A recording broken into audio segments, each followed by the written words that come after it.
Nation's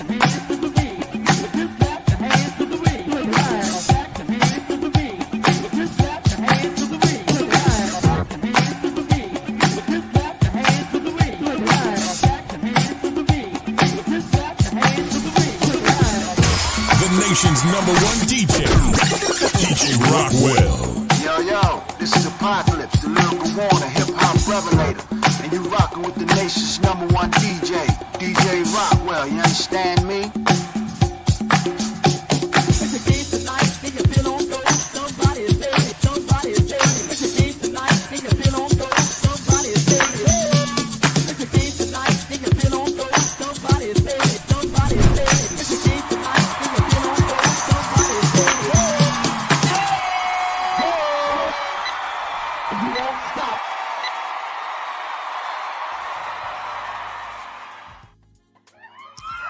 Ladies and gentlemen, welcome to the Rockwell Radio Show. This is your brother, DJ Rockwell. Welcome. We are honored. We're blessed to be here, and I'm so glad that you are here with us on a special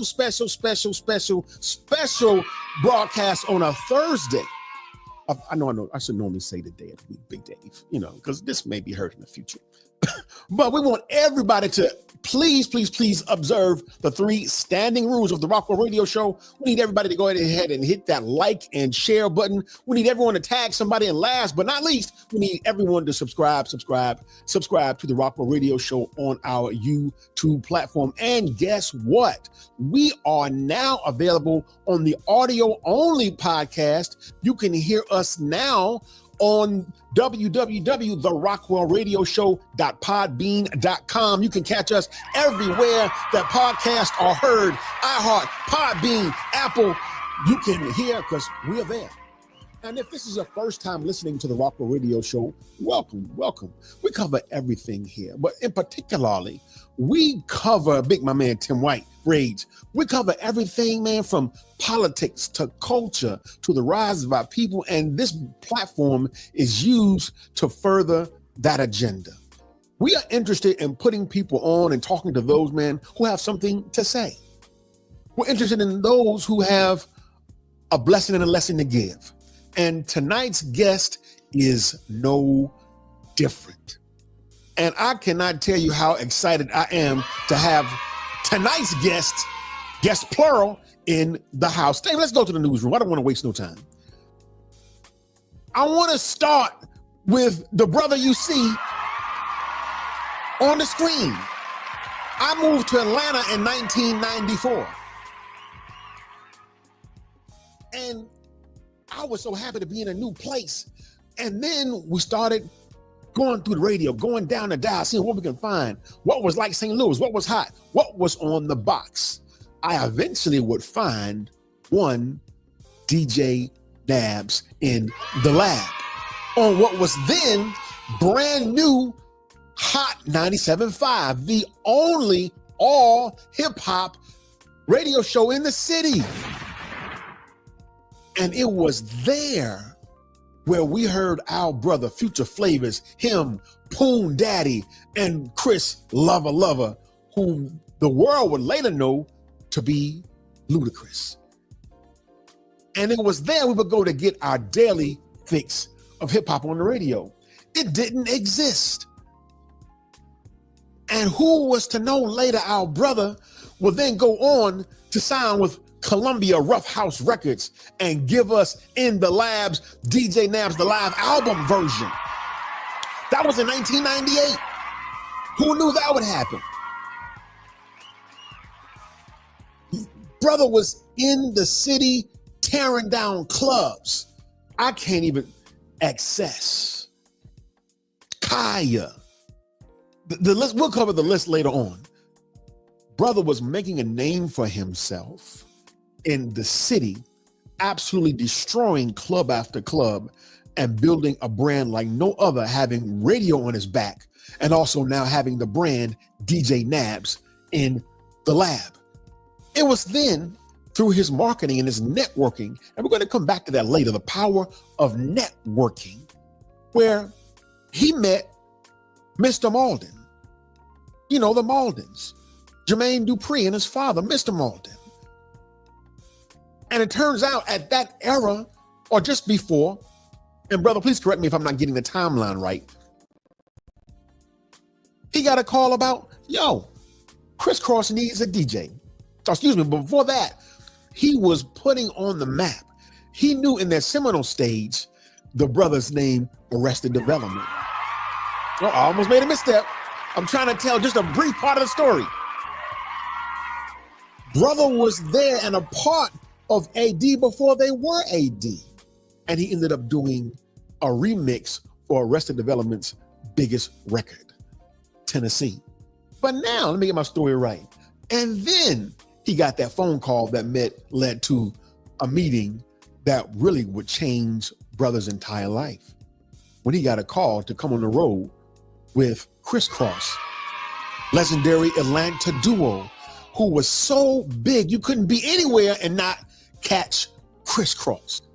And Brother ended up on the road with a plane ticket to Europe to be the opening act for none other. One more, Dave, one more. I wasn't done. Let me put it back up. One more. There we go. With this brother right here.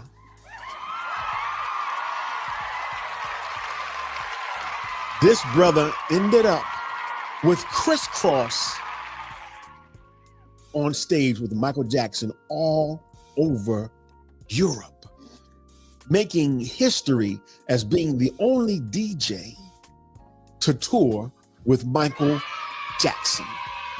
It don't get no better than that, y'all.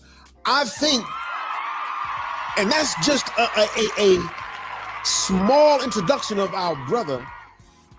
I was so blessed and honored to sit with him for the last 2 days for the listening session of his new project, T3.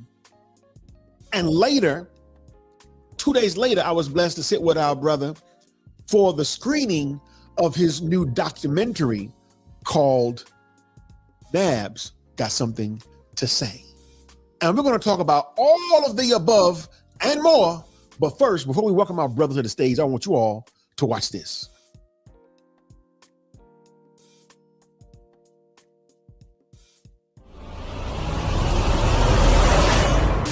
DJ and producer to the stars, whose deep-rooted passion for R&B and hip-hop transcends the turntables, channeling his musical talents into a powerful cause. First of all, I want to thank our man Jermaine Dupree, our producer, DJ N.A.B.S. But before we go any further, I just want to bring my man Jermaine Dupree out now, DJ N.A.B.S. DJ N.A.B.S. in the house!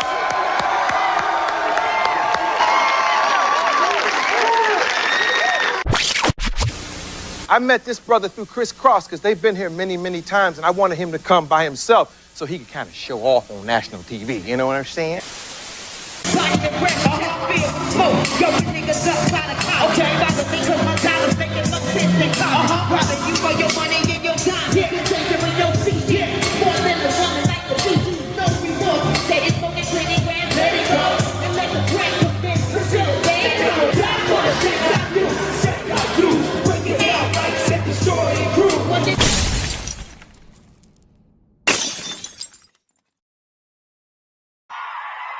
Ladies and gentlemen, brothers and sisters, with no further delay, a brother who helped build the city of Atlanta, keep that applause going, who helped build the city of Atlanta, made the hip hop culture here in the city. A DJ who was on one of my Mountain Rushmore DJs. Keep the applause going now. This brother who has served as a part of the culture establishment and made it proud for DJs to call ourselves DJs. Please welcome to the Rockwell Radio Show for the first time, my brother and yours, DJ N.A.B.S. I enjoyed that so much, man. Thank you. Thank you, brother. I appreciate it. And all the kids of the world, just hollering for me right now. Brother, I don't get nervous, man, a lot, but I got, you know what? When I talk to my heroes, man, I get a little nervous.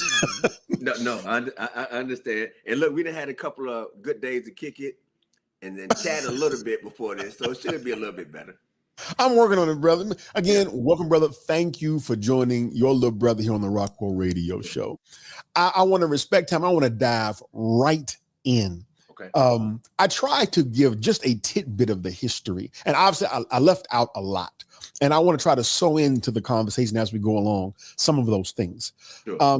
As we spent the last 2 days together, one of the stories I heard you tell is that, and you're originally from Durham, North Carolina, as most watchers and listeners know, that you had a choice at the time to either move to New York City or Atlanta.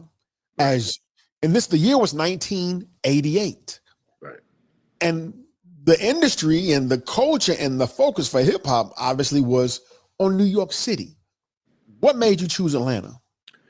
I have to give credit to my friend William Barnes, aka Tubbs. He and I worked together at Burger King back in '85. Come on, Burger King. My homeboy. Well, after we graduated in '86. So my friend went straight to Atlanta and attended DeVry University.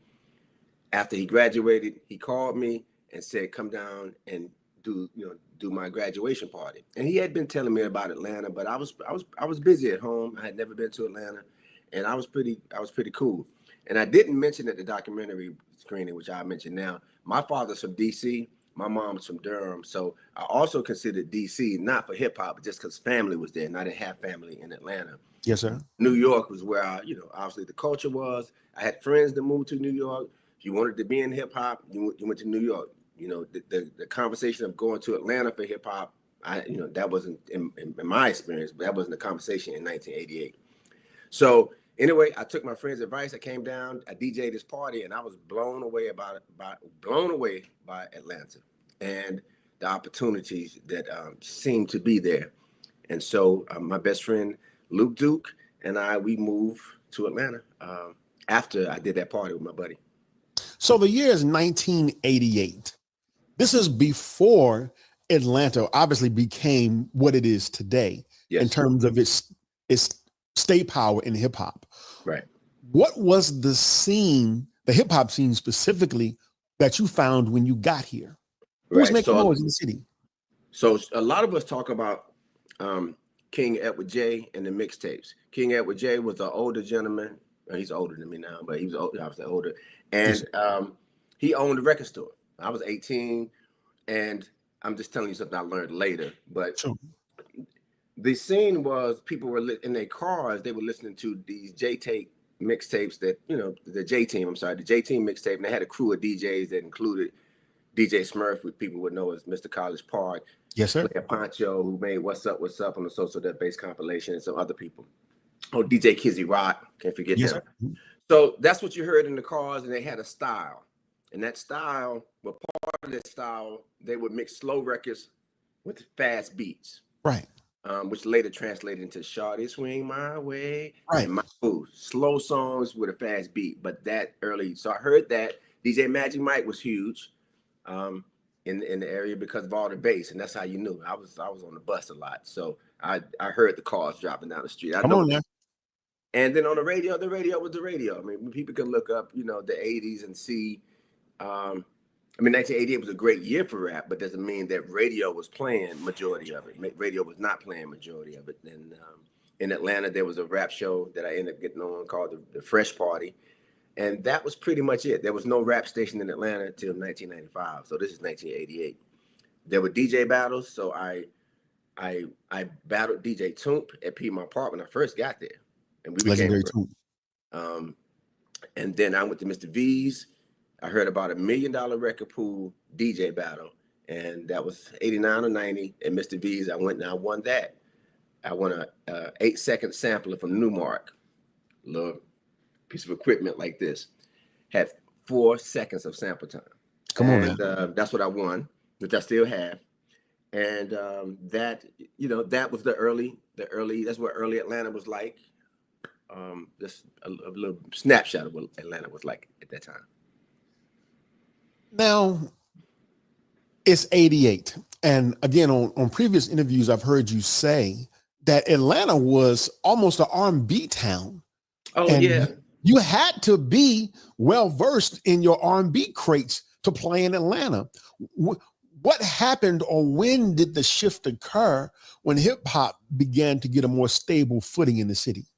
So it was in the clubs and on the radio, and just who people generally acknowledge as stars were people like Bobby Brown, obviously Michael Jackson. But in Atlanta, I say people like Bobby Brown because he was there, like moving around.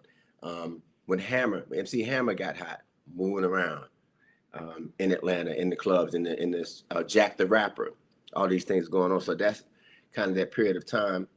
And so Miami-based, Atlanta-based, you had groups like the Hard Boys who were considered rappers. And you had, Success and Effect. So you had a few, what I'm going to say is a few rap acts that were moving around, but mostly bass music. I really do feel that right around 92, 91, 92, 93, which is when we had TLC, Criss Cross, Arrested Development, I said tag team, because Whoop There It Is, I'm going to make sure. Whoop There It Is. So those groups and a few others started to have, had national and international success. And the bass music didn't go that far, in my opinion. So again, this is 92, 93. So that just energized and made people feel like, okay, there's a hip hop / rap industry that we can exploit here on a major level. Because again, a lot of rappers were on Ichiban. Ichiban was kind of an independent distribution label that was out. I remember Ichiban. I mean, I remixed Ghetto Mafia, Everyday Thing in the Hood around 1990, 91, 92. So of course, Ghetto Mafia is one of those early groups that represented for Atlanta. So yeah, that's a little bit. I remember Kilo Ali. I think that was his recording. Kilo. Yeah, Kilo. And again, Kilo. I'm at Club Excess when Kilo get hot. Mm-hmm. We know, which is again, I think his first record was 1990, to be exact. Do You Hear What I Hear was America's Got a Problem was 1990 for Kilo. Conscious Bass. Who knew there was such a thing? Conscious Bass, and that's the record for those that's listening. That's the record that The Dream used for Beyonce's record for new album. I can't think of the name right now, but it does have America Got a Problem in the title. But that record of 1990 coming back to last year, I think, whenever Beyonce did that last album. But yeah. I want to get into more of the club story, because I think that plays a major part of your honing as a DJ and eventually a radio personality. In the club scene in Atlanta, name off some of the clubs that formed the culture of the city among our people. And go ahead. Sorry. So Club Excess, Sharon Showcase. A lot of people talk about Sharon Showcase. That's not a place I spun at, but I know that's what people talk a lot about Atlanta, where the young kids went. There was a skating rink called Jelly Beans. There was another skating rink called Screaming Wheels. That's where I had a DJ battle with DJ JC. So JC, I haven't heard that story. Yeah, DJ JC and I met at Screaming Wheels. We had a DJ battle. I won that battle. Shout out to DJ JC real quick. Shout out to JC, he's incredible. And I remember giving him a ride home, and that's how we became friends. Yep. And do I want to ask who won that battle? Huh? Do I want to ask who won that? Oh, I won that battle. We talk about that. Okay, shout out, all right. Mm-hmm. We talk about that. Because the job was $100 and you became a DJ at the skating rink. I needed the job too, and I'm a roller skater. So, which is why it didn't really work out, because I would play a song and go skate. So they didn't like that. How about that? Yeah.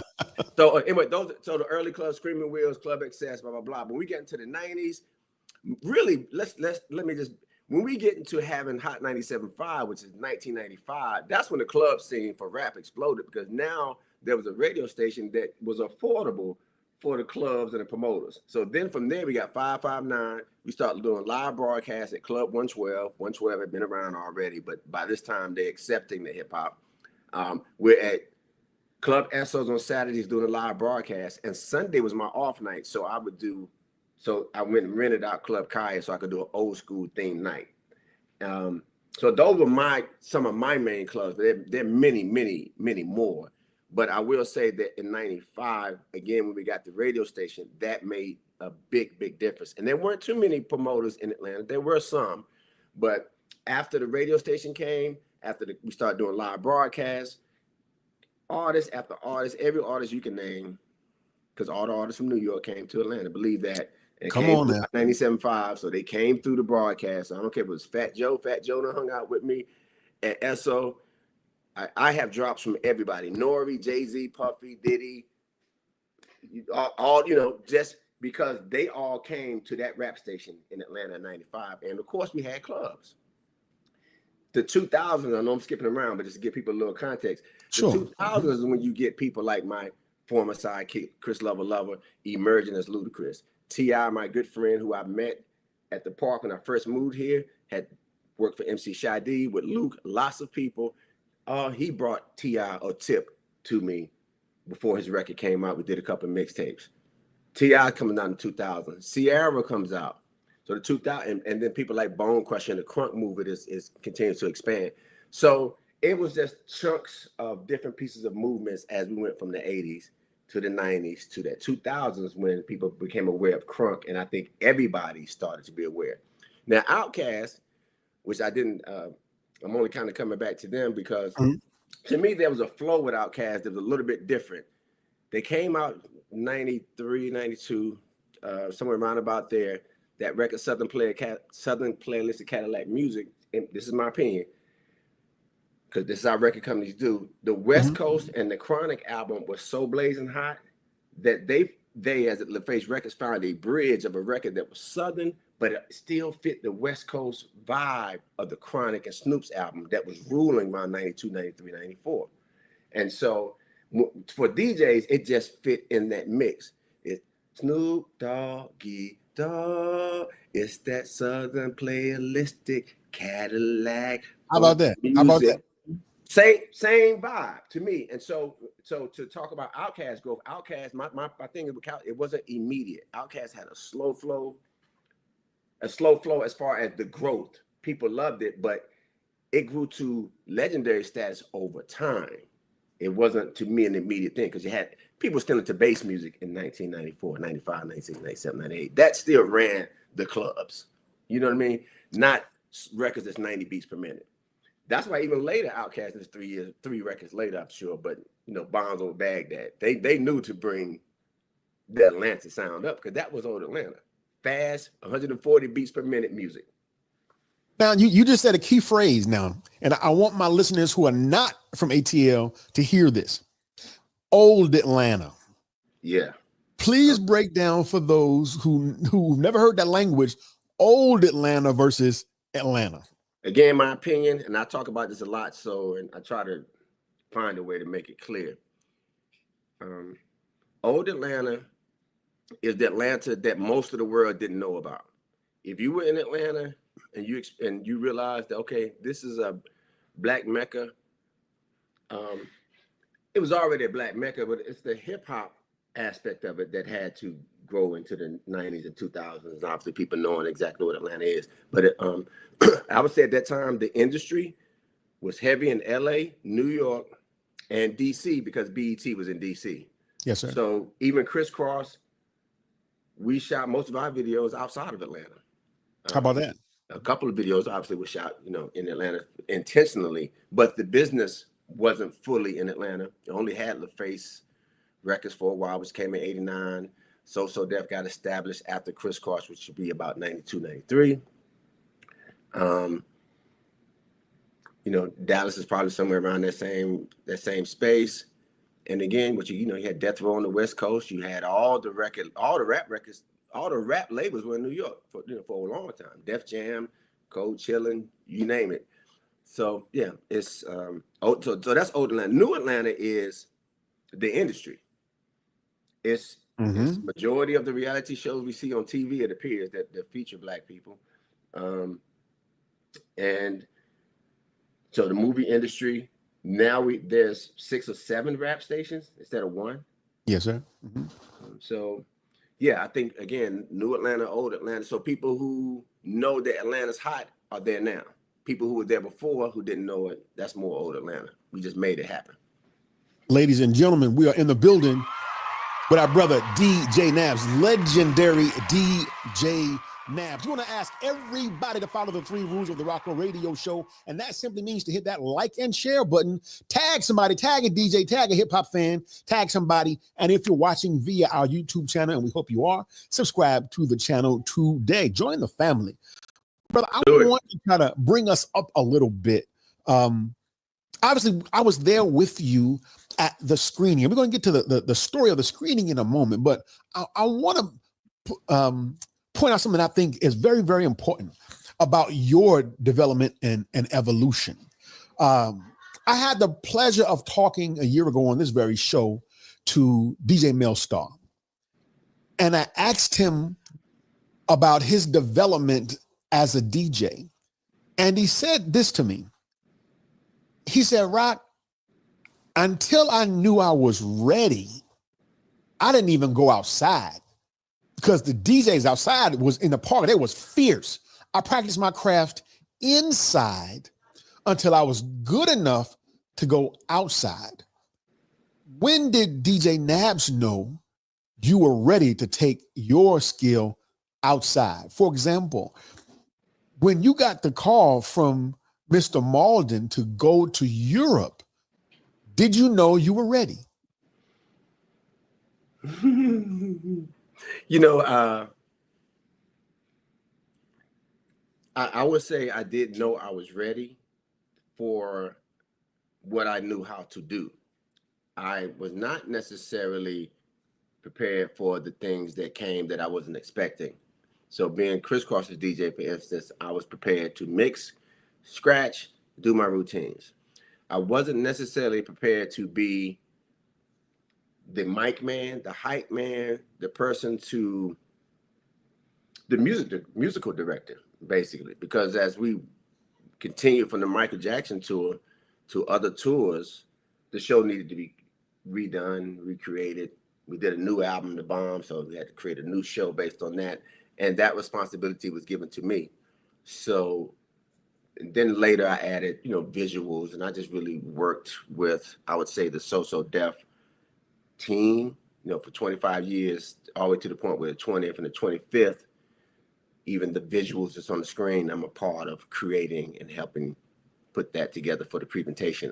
So, yes, so Crisscross was the beginning of that. I put the ATL and the Crunk show together for One Music Fest because it's just something I've learned to do.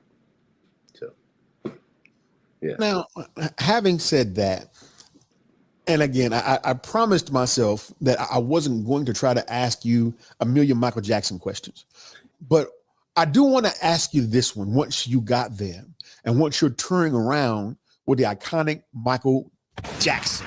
Yes. I want to know this one thing about that experience. What did you take from Michael Jackson in terms of observing that you were able to apply to your own show, your own discipline? What did you get from him that you said, you know what, I can apply this to what I do?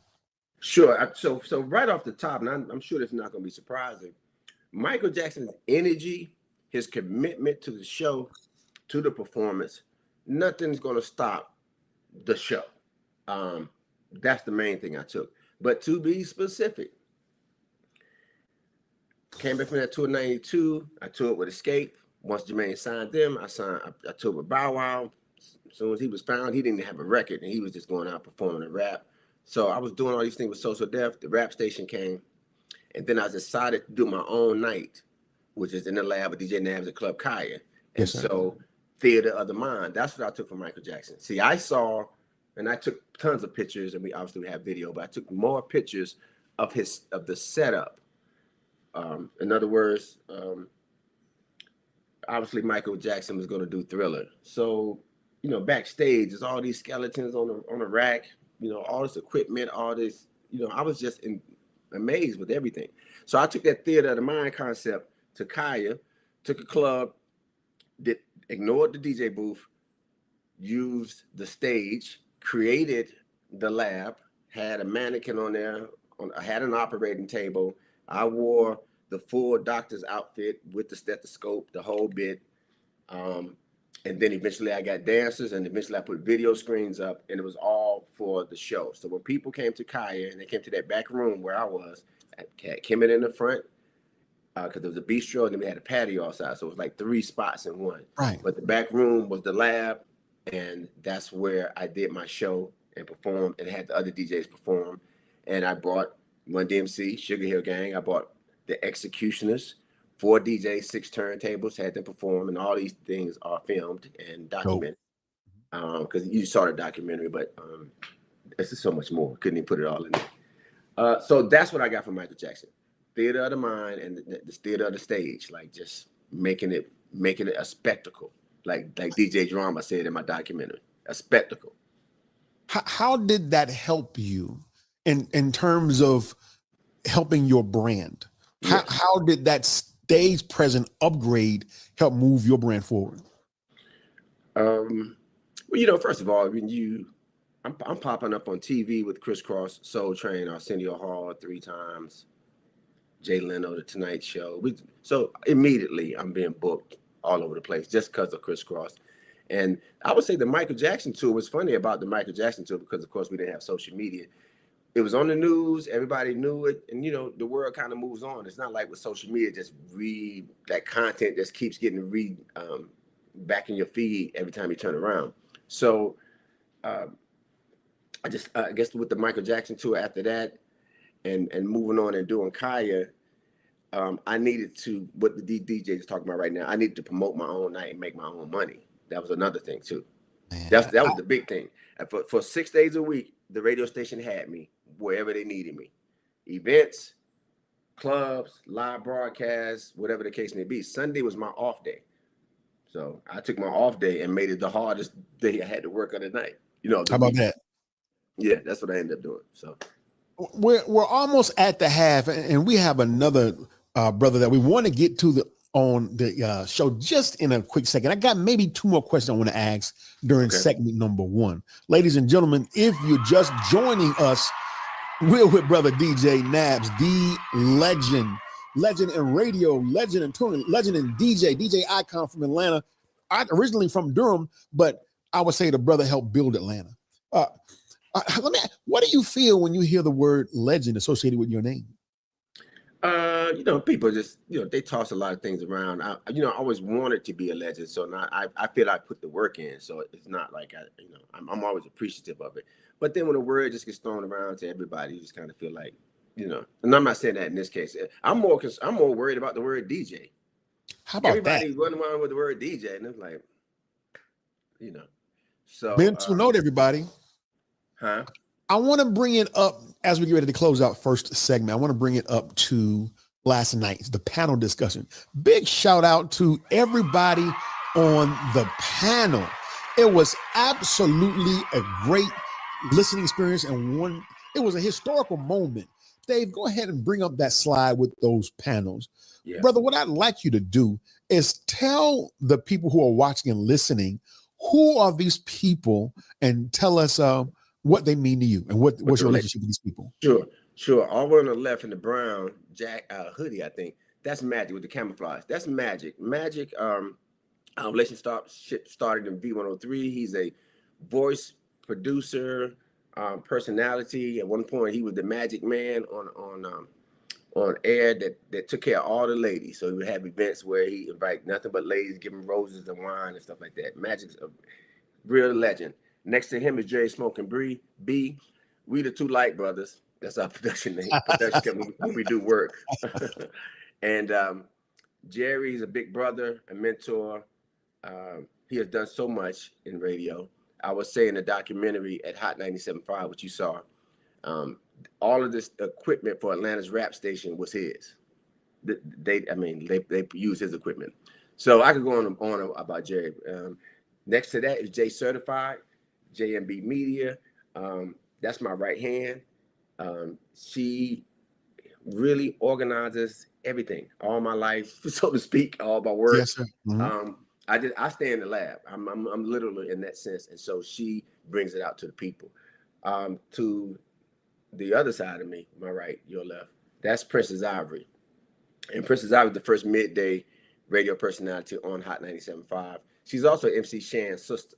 Who knew? I didn't know that. How about that? I'm surprised she didn't mention it. You know, she mentioned last night the documentary. She started off as an MC. I heard that part. But yeah, so her and MC Shan are brother and sister. And she's got a long career, written books, the whole deal. Talib Shabazz. Talib is very unassuming, but super knowledgeable. One of the most knowledgeable people on that stage about Atlanta's history. And Talib was one of those people that he's in everything, but you wouldn't know it. So in other words, in the jump video, there's a scene with the crisscross jump video. He's in that video. He's one of the 4 people jumping with a hoodie. How about that? He's like Forrest Gump, man. He's everywhere, and he knows a lot. College radio, street promotions. When acts like Farside, like you heard last night in the documentary, the not so mainstream artists come through, which there's a lot of them, especially in the 90s. They were all with Talib for the most part. How about that? And then Beehive's made his name. Most people obviously know who Beehive is now because of his show on the internet. But Beehive worked at Radio 1 along with with me at the particular time, but we all worked together at different times and spaces. Beehive and I used to, he's a radio personality and a professor now, but he was working part-time at Hot 107.9, trying and doing programming as well, and just trying to make his way inside of that Radio 1 world. But to break out and do his own thing, I think has inspired everybody on that panel. So shout out to Beehive. He's blazing a new trail. Thanks, Dave. Absolutely great. I want to hurry up and close. I'm over time on the first half. Okay. Now, one of the most incredible takeaways I got from the panel discussion was something Smoking B said. It was the unity of you all and more in the radio industry that helped put Atlanta on the map. Tell me, I want you to speak to that a little bit about the cohesiveness and camaraderie of those in the DJ community, those in the radio community that helped establish Atlanta as a core center of hip hop. Would you say that? Would you speak to that a little bit? Sure. I think that, listen, when someone is winning over here, let's just say New York City was winning with the music and hip hop was defined through New York's lens. Then the West Coast came with the Chronic, Snoop, whomever, Dog Pound, everybody. And Atlanta was already making music. Where I'm from in Durham, everybody's making music. But how do you get it on BET, MTV so that the world can see it? And so that's why it was important to have important breakout groups like Crisscross, TLC, whatever, where the records were big and nobody cared where you were from in the beginning. I mean, really, when records come out, nobody really cares where you're from. How about that? Who you are. They love the record. Sometimes they love the artist and whatever the artist put out, but lots of times, especially with new songs, they don't know the artist. Jump was bigger than everything and everybody and always will be, right?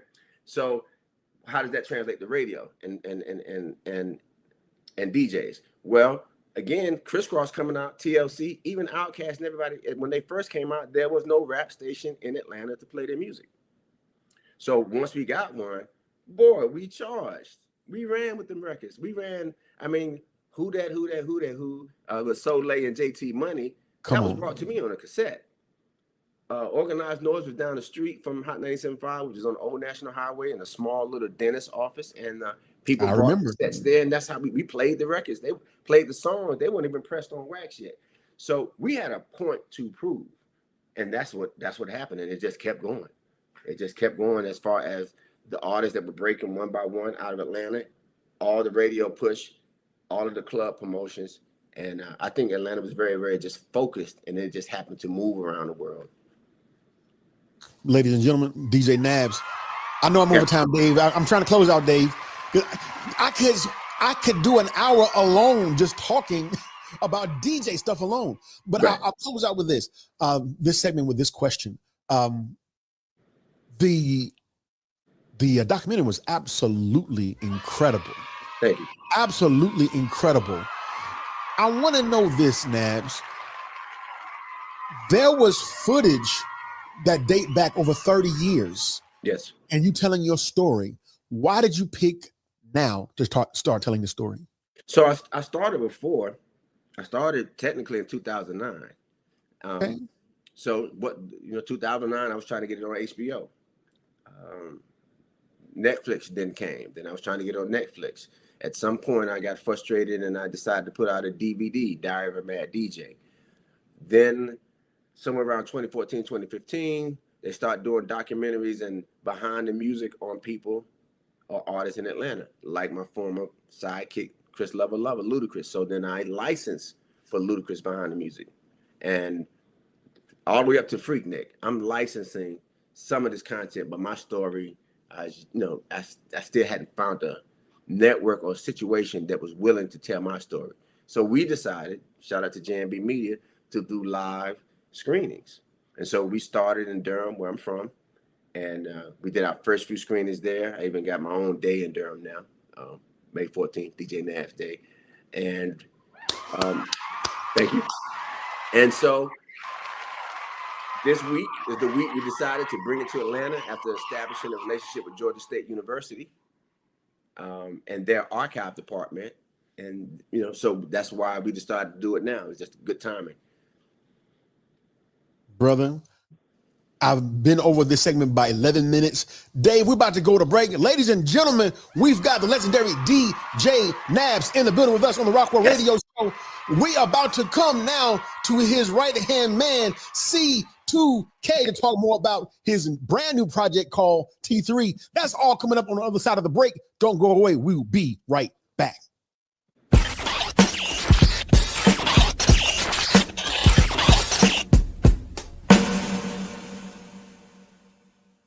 What up with it, man? You already know what time it is. It's me, Young Kind of Don. I'm up in this thing. This is Aziz, the kid Kareem, the life giving MC. Peace, everyone. This is Brother Anthony K. Muhammad, also known as A-Tone, the hip-hop historian. Peace, family. What's going on? It's Brother Jabril, Brother Mustafa, Lordship Productions in the building. I am your sister, Arian Nicole. Peace, peace, peace. It's your sister, Sue X, and you're watching the Rockwell Radio Show. You are now tuned in live to the Rockwell Radio Show. Right now, you're listening to Rockwell Radio Show. Rockwell Radio. If you ain't listening, man, you wasting time. You on all these other stations, you need to tap in. Rockwell Radio. You know what it is. Watch him, watch him, watch him. I'm here with Brother Rockwell, the Rockwell Radio Show. You ain't in the game, you in the stand. Stop playing, man. Let's go.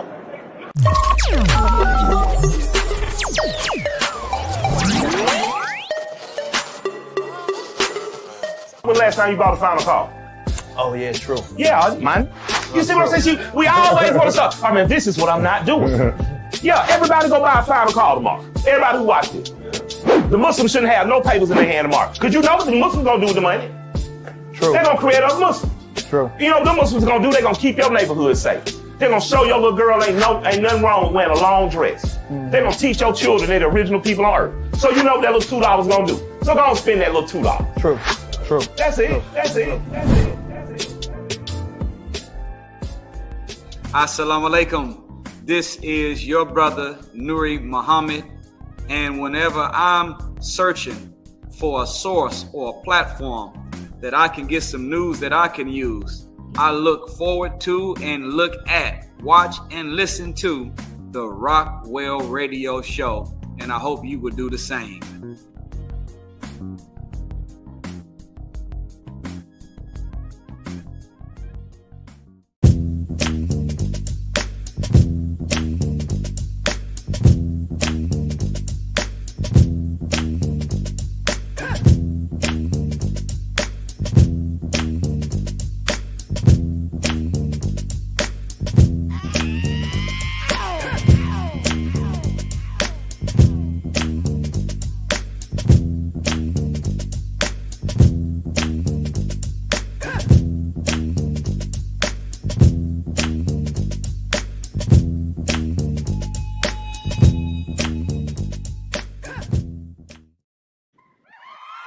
Ladies and gentlemen, we're back.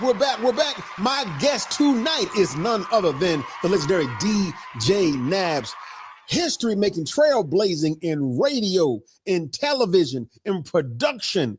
And now brother is a documentarian, and he is also now back with a new project called T3. But before we bring on his partner, I want y'all to watch this. no stress. I won't settle for nothing less. Don't meddle, mind your business. If you wanna do something different this year, it's right up in the comments. Fear's not an option. I thank God ain't no stopping. The way your body rocking, I'ma keep rocking. The way this beat drops, let it keep dropping. From Durham to Atlanta, I made it happen. The only DJ out here to tour with Michael Jackson. Watch where you go, yo. I'ma go live on the gram. These boys dropping dimes, yo. In the hood, it ain't hood no more. It's a war zone. Got it looking like the third world, except they got cell phones.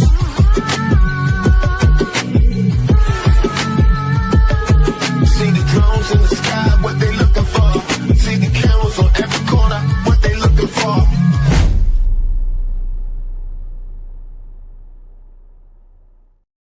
Ladies and gentlemen, welcome to the Rockwell Radio Show. For the first time, a brother I met just the other day, man, beautiful brother, beautiful spirit, and it's an honor to meet him. Please welcome to the Rockwell Radio Show, C2K.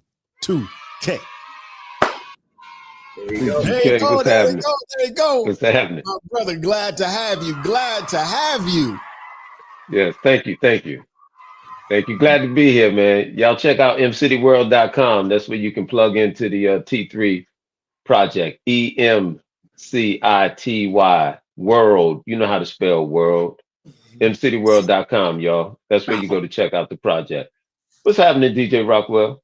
Oh man, I've been having a great last couple of days, man. I was just honored to hang out with you two brothers, man. It's been great. It's been a blast. Now, the world knows a lot of N.A.B.S story. Please tell the world your story. Okay, so I'm gonna keep this, short. I came from out of the DMV area, and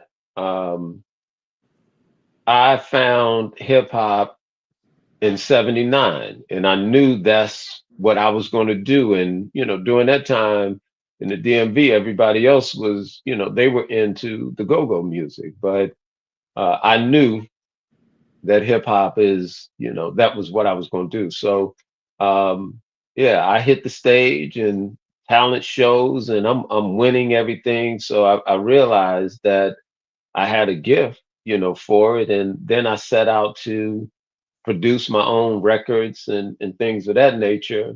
But I ended up getting a deal on Atlantic Records, and that ended up putting me at #7 on Billboard. And there was some highlights, to that, but you know how I go, man. You trust the wrong people, and things don't add up logistically like you want. So I had to walk away, from that, because that's not what I put out. So I wasn't expecting that in return. So I walked away from the music, man, and I started to advocate, one, to let other artists know, as far as what to look out for and what not to do. And I decided to leave the DMV, and I came to Atlanta. Yes, sir. And when the plane touched down, my first thing is to find a club and get up in the DJ booth and rock the house. That's just what I did. Yes, sir. And that's where I met N.A.B.S. And when I saw his illustration on the turntables, I was like, wow. I had never seen anything like it. His hands were extremely quick. I was impressed. And what year is this, Meet N.A.B.S? Oh, wow. This had to be 90, 91. I think it was 91, maybe. Okay.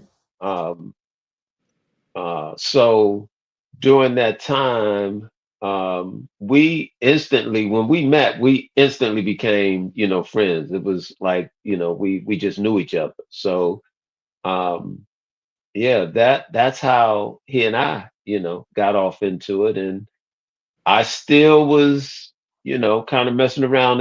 And one of the things I came, to Atlanta, also just looking to vibe with other people, in the industry. I didn't like what had just happened, to me, but I couldn't stay away from, the music either. So, N.A.B.S and I linked up, and long story short, I walked away from music, and he called me back, after I get all this gray on my face and everything. And talk about, do you want to get back in the studio? And I'm like, bro, I'm retired. I gave my studio away to another younger cat who I thought would benefit, from it because I wasn't using it, So, but I did, it piqued my interest. And one thing about the art, man, it don't matter how old you get, it's always going to be, in your heart. And I've had people say to me like, yo, man, you still rapping? I'm like, bruh, Aretha Franklin ain't stopped singing. Come on, brother. It just doesn't matter, how old you are. It's in your heart. So yeah, he invited me to the table. I said, man, I got something in my head. Let me get it out, and the rest is history. T1, T2, T3. Y'all better catch up. That's actually a great segue to my next question I want to pose to both of you about ageism in hip hop. We don't find how this applies to any other genre of music like it does in hip hop. And 2 years ago, Andre 3000 was being asked to come back to the mic because people heard the Flute album. They was like, that's good, but we want to get you back on the mic. And I don't want to misquote him, but he said something, and I'm paraphrasing. He said, you know what? I'm good on that because in the word hip hop, again, I'm paraphrasing him, the first word is hip. And the older we get, we ain't as hip or in the know as young folks. So again, we hear this apply to rappers get caught in that, and maybe I'm aging out the game. We don't hear that so much for DJs, quote unquote, aging out the game. So what do you all say to those who might be like, I'm good on this because these cats, like you pointed out, man, we appear a certain way. We don't look like these younger fellas. So what do y'all say about ageism in the game of hip hop? You want to start, Carl? I'll take it. Yeah, I'll take it first. Well, I remember that comment that Andre 3000, made, and he was like, "What am I rap about?" Excuse me. He said, "What am I rap about? Colonoscopies." That's exactly what he said. I was like, "Wow." I'm like, "No, we're older now. We should be able to speak about the experiences. We should be able." To tell those around us, what has happened, what is happening. And it truly vexed my spirit, to this day when I see the older rappers in the 90s still stuck, in the 90s, talking about the stuff that they did in the 90s. So I think, that's a problem, that you can't see to elevate those around you and like use your gift to uplift people. So I'm just going to say that, the older you get, you're supposed to show that you're mature and not, out there trying to like emulate what the young folks are doing. No, this is our opportunity, to have something to say or put the message, back in the music. That's hip, so when you get my age, being able to have something foundational to say, that's hip, because you're talking about leaving something behind that, the younger ones can stand on. That's hip. N.A.B.S. Oh man, all right, shoot. You can move to the next one. He hit that one. He said, ain't nothing else to add to it. I will add this. Yes, sir, go ahead. Because it's the position we're in right here to this moment. What's happened is, if you think about hip hop in the beginning and people not accepting hip hop, I'm talking about the businesses, corporate, whatever, you had to fight to be there. Now corporate got it, now corporate leads it. And so I think what these artists are doing, they're trying to still fit in the corporate game. Whereas we're being actual hip hop. We're being anti the system. Most of the hip hop and R&B radio stations are going to support all new rappers that on that BS. You can call it conscious rap, you can call it reality rap, whatever. I'm gonna call it necessary rap, necessary music, necessary for us. Come on. And so we have to move it around without the radio stations. I've been in radio my whole career, but I'm not in radio right now because there's more freedom being an artist than being up there mixing the records that y'all keep sending that I'm not going to play, if that makes sense. And I'm saying they, as in the record companies, just inundating us with this music that is not age appropriate nor positive for our community at all. On that note, and that's another great handoff to my next question. And actually, it's a two-part question. And to me, it's really the elephant in the room.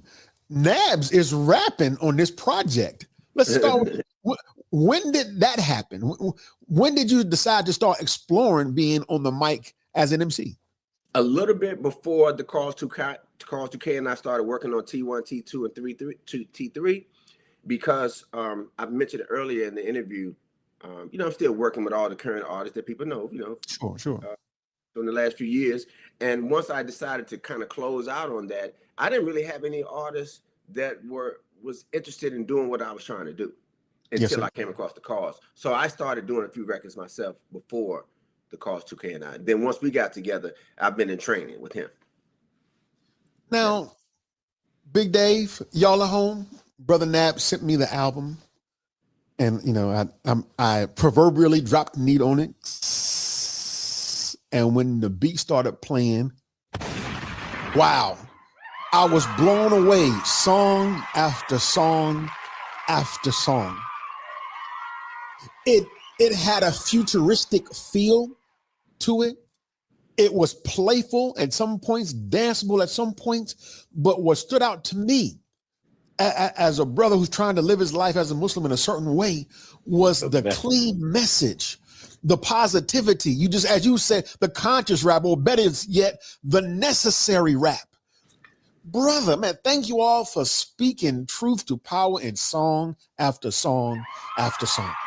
And let me say this, to give credit to the Calls 2K, when we started, he made it clear what he was going to start writing, because he's the direction of the album is pretty much the Calls 2K as far as lyrically.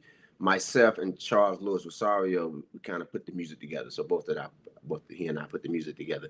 Yes, sir. And initially when he said, I'm still going back to Takeover 1 actually with the Calls 2K in this story, but just basically he was like, the records I'm gonna write is gonna be this kind of way, this direction.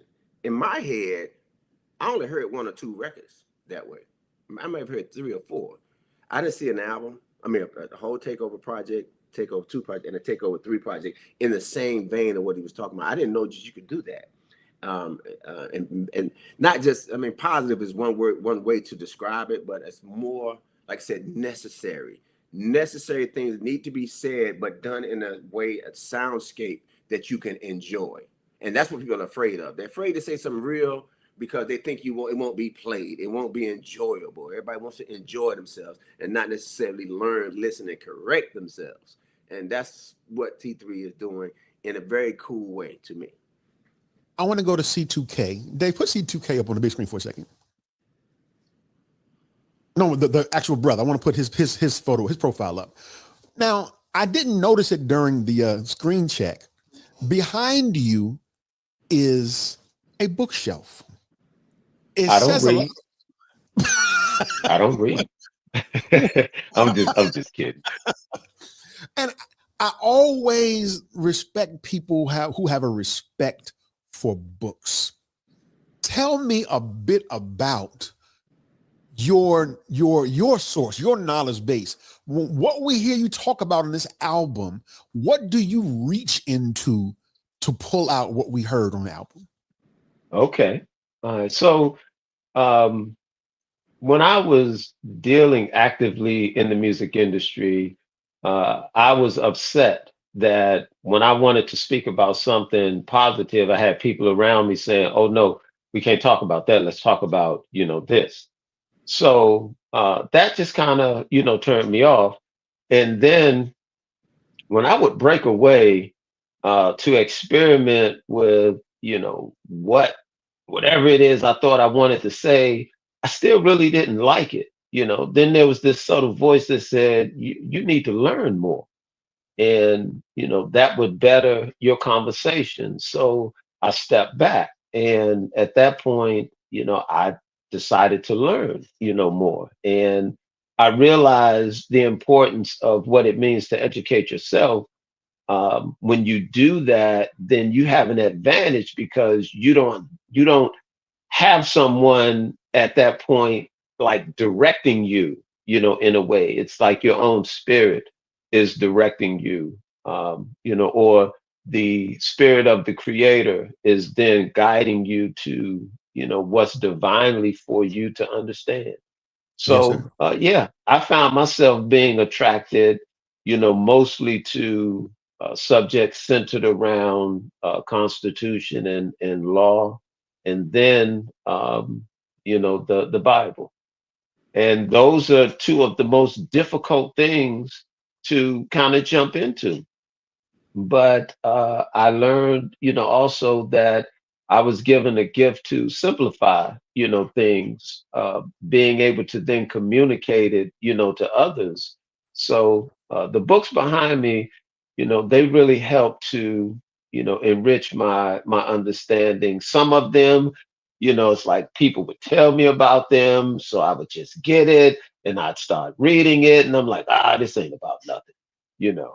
Um, and it gets on the shelf. But the two things that I really go hard, and it's like I can stay up all night and indulge myself, is if I'm reading the scripture, that's a powerful book. It's always revealing and or telling, something different. Or, if I was looking at, something that dealt with policy from the standpoint of policing or constitutional, rights, or exercising rights, or court cases, it's like I can indulge myself, all night, on these things. I don't like Beautiful. romance novels and, all that other stuff, but you give me those two things right there, yeah, I'm locked in. Come on, brothers. Ladies and gentlemen, we've got DJ N.A.B.S and we've got C2K. Now, David, go ahead and put up that T3 cover, whose new project is available right now on M-City T3. Go get it, go download it, stream it, because I'm telling you, it's a banger from start to finish. I'm telling you. Please trust me when I tell you that. Now, I want to ask this question, brother, and I know we're now at the hour mark, and I want to start winding down. I try to always keep my guests no more than an hour. Can I keep you all at least just maybe for 5 more minutes? Sure. Okay, thank you. Now, as we talked about during the sound check, during the pre-show, we're about in the same age. I'm 51. I'll be 52 this year. And we're from the era of hip-hop, N.A.B.S, C2K, when there were DJ rapper duos that were getting the deals. Sure. We're from the eras of the Jazzy Jeff and the Fresh Prince, Eric B and Rakim, Cash Money and Marvelous, Fresco and Miz, Cool G Rap and Polo, Supernova C and Casanova Rudd, and so on and so on. At what point can you all point out that the separation started to flow and there was only just the MC? And what was the impact of that on hip hop? Let me jump in. First of all, I experienced that firsthand. I put together I call it a documentary, but a series called it was the Mad DJ series, and I said some of the same things you did. I brought up Jazzy Jeff and the Fresh Prince. You heard me with Fresco and Miz. That's a good one. But the DJ and the duo team. So what happened when I got with Chris Cross? That dream, that thing that I wanted to chase was not that. That's what I thought it was. Chris Cross. That's what I wanted to be. I wanted to be Jam Master Jay for a group. And with Chris Cross, even though the great experience was great, that was the era of the producer and the artist. And then the DJ became a band member for a long time. And then even that, the DJ existing as part of the act or participating on the records, because I was able to participate on the records with Chris Cross. I scratched on 4 or 5 songs on the bomb, and I had my own song and 12-inch single, DJ N.A.B.S Break, which meant royalties and acknowledgement. And that was a single too? I don't know. Yes, DJ N.A.B.S Break was on the B side of All Right, so it was on cassette. It was a cassette single. It was a 12-inch single,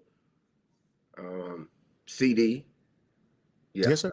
And vinyl. So, but yeah, to that point. So, I mean, the DJ has kind of disappeared from the act, the actual group.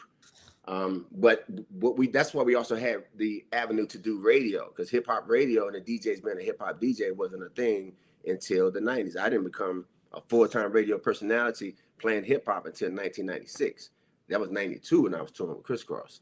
And in 93 and 94, Escape, the Brat Bow, and everybody else that came. So that's kind of my input on that. C2K? Yeah, Nabs, I mean, like he was calling it, you know, to me, he pretty much nailed that. Yeah, I don't think there's anything else to say. I mean, If I'm any at all, was there a negative impact on the culture as a whole of seeing these two entities, the DJ and the MC, float apart? Well, that's what happened. Hip hop DJs started. It's hip hop radio saved the hip hop DJ in a way at that time, because that's why you got Funkmaster Flex and Clue and all that. We all had radio shows, and some of us got record deals.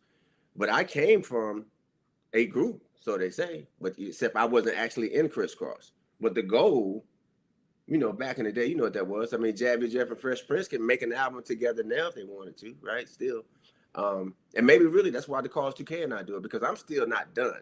I mean, when we had the ability, we had the ability to do this album ourselves, which we could not do in the past, we did it.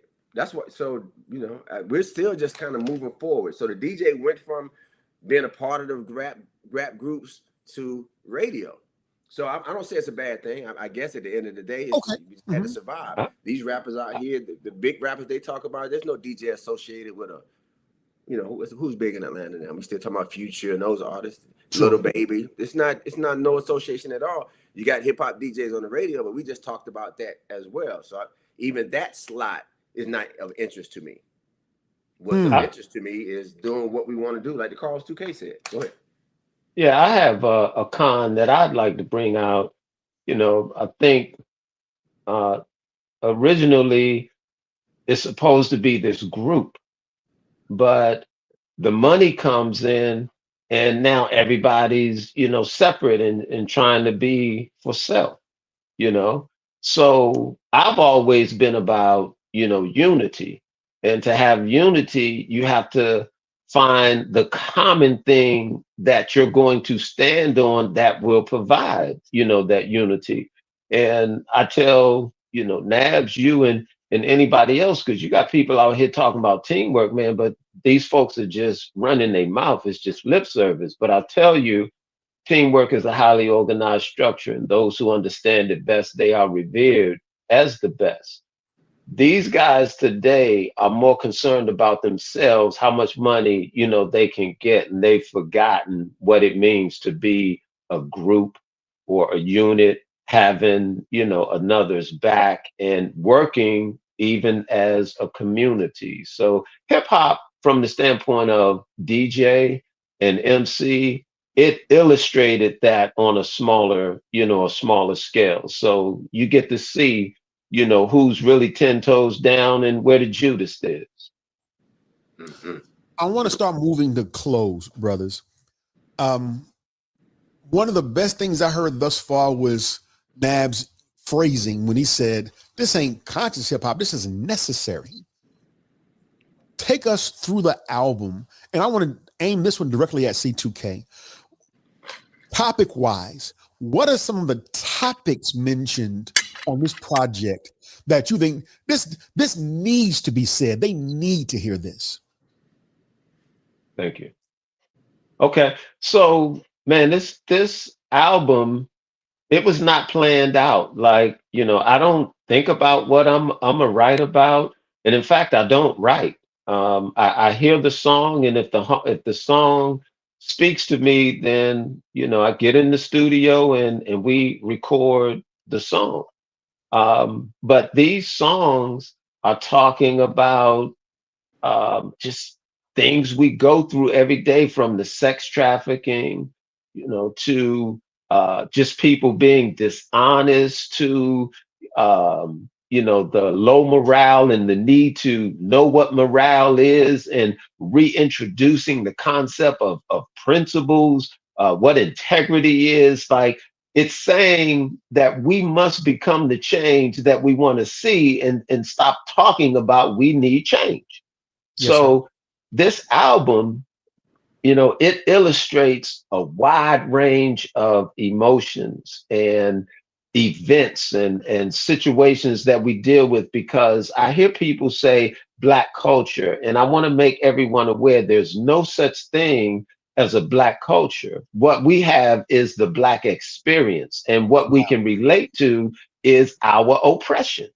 Wow, come Right? on. Because we're still in the land of our captivity. And it's like, people want to act as if, they forget about that, but we're still in the land, of our captivity. So I say to folks, inclusion, assimilation, push those things aside. We're still looking for total liberation. So this music speaks to that spirit, surrounding our true freedom as to who we are as a people, because we forgot. Got it. Now he's back. Okay, I think. Did we lose Nabs?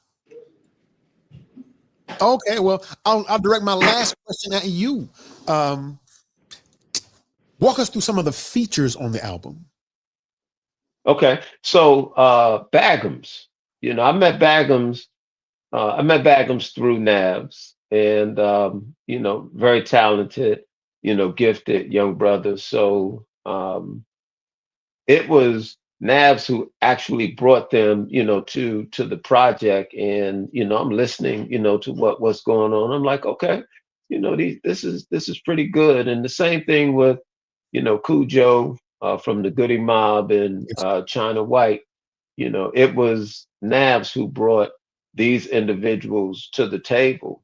I was just like, man, they just gonna need to be on that level, because I know, I got all this gray and everything, but I'm just not about stale, music. And when people hear it, they'll know what I'm talking about. So the features, that was all N.A.B.S doing, right there. I was just excited to be able to work, with other artists, and that other artists would even, want to work with an old man like myself.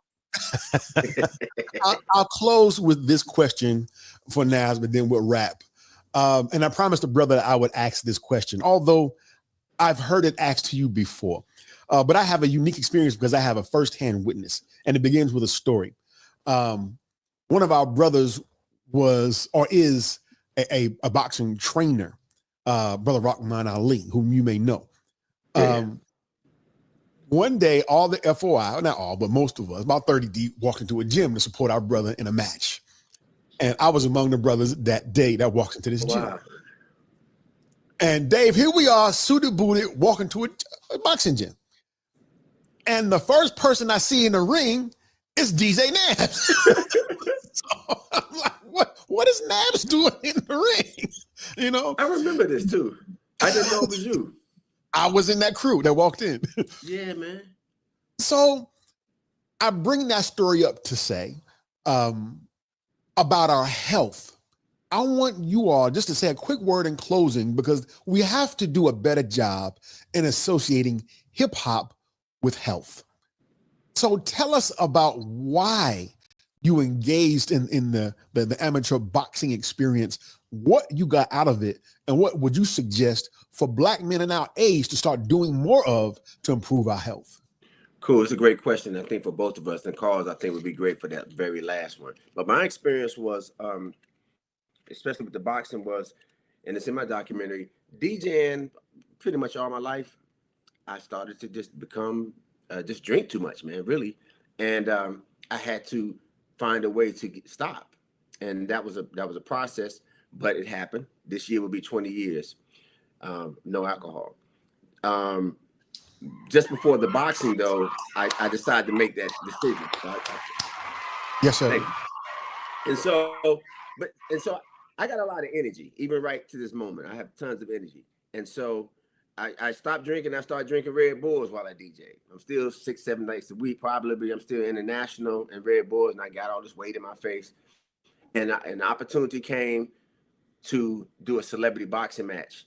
And I had just joined the gym 2 weeks prior to that. And I didn't really enjoy being in the gym, but I enjoyed going to the boxing. So that's how that happened. And even that event, that boxing match that you came to, I had that totally filmed. So I'm going to pull that video up. I'm going to find you, Rockwell. Yeah, that was my match, man. I had 2 camera people in there, so I know I got you. And so that was it. And so obviously I benefited from that. I benefited from that, from clarity, my health. I'm 56 now, and I feel great. And the boxing is part of my lifestyle. And I think Carl's K again would be great for that very last question. It's part Carl's of on you. Okay. So yeah, man, I realized that the state of our health, the condition, it just continues to get worse.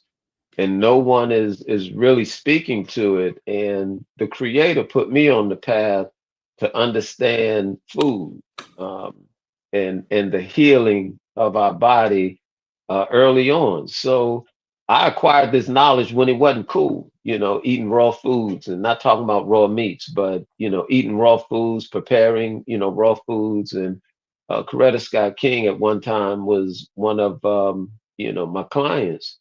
And I just realized that our people need to understand what food is, because there are a lot of non-food substances out here that we call food. So I speak a lot, with respect to how food can how food can help recondition the body, right?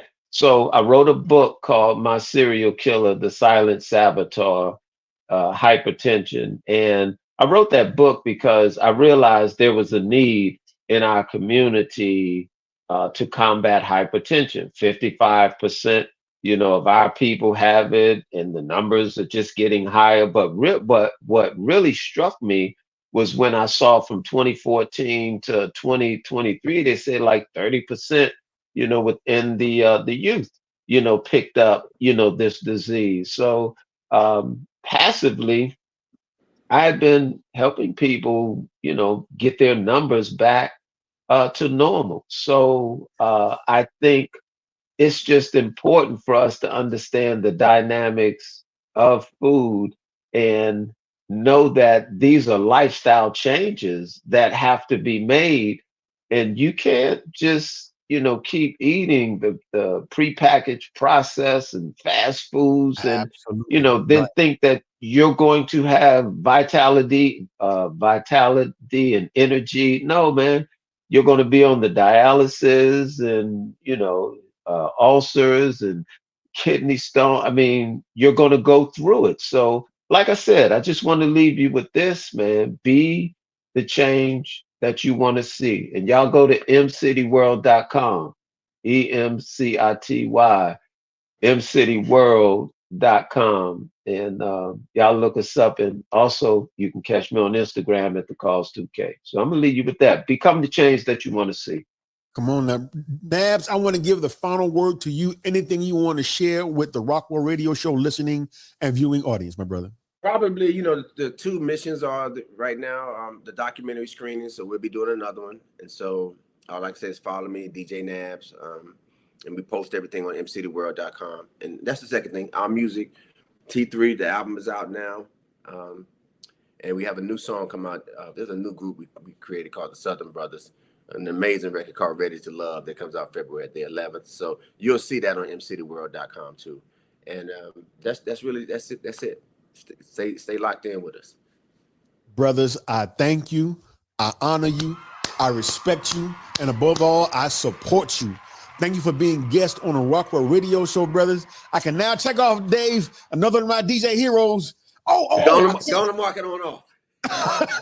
I can't leave without asking. I'm sorry. JC and I, when I talk to JC all the time, we always ask. Yeah. I ask him this question about the Mount Rushmore of DJs. Who is on DJ N.A.B.S. Mount Rushmore? Grandmaster Flash, Jam Master J. I would say Mixmaster Ice. Oh, wow, that's what we're gonna hear about. Okay. Yeah, all 5 albums. He did a new scratch every album. That's the 80s. Oh man, I said Jeff, Jazzy Jeff. You did now. And my name, my list be changing because I be forgetting people. So listen, I'm gonna say this is something y'all probably don't hear, like Grand Mixer DST. Come on, legendary. I became the turntable instrumentalist in 1989, 1990. That's like 4 or 5 years before the word turntablist. And the turntable instrumentalist is on a piece of vinyl, the Tennessee remix. So it ain't just wordplay. All right. So I was the turntable instrumentalist, and I was inspired by Grand Mixer DST's whole vibe that the turntable was an instrument. And that's who I got that piece of it from. So I'll leave it there with those 5. Ladies and gentlemen, that's the show. Again, follow them, www.djnabs, www.mcity.com. Brothers, I thank you. Ladies and gentlemen, thank you for joining us. Join us here next week for another episode of the Rockwell Radio Show. We are out of here. Salute. Peace, y'all. Salute. Peace. Now, if you got past all of that, you might as well keep on rocking with us. So come on, everybody, let's go. Radio show, y'all. The Rockwell Radio Show. Come on, Rockwell Radio Show, y'all. The Rockwell Radio Show. The Rockwell Radio Show, y'all. The Rockwell Radio Show. The Rockwell Radio Show, y'all. The Rockwell Radio Show. Everybody, Rockwell Radio Show. Let me shoot you Rockwell Radio Show. The Rockwell Radio Show, y'all. The Rockwell Radio Show. Rockwell Radio Show, y'all.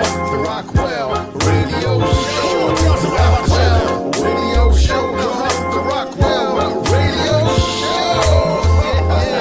Come on now, y'all. Yeah. It was a dope episode, man. Come on, man. Stop tripping.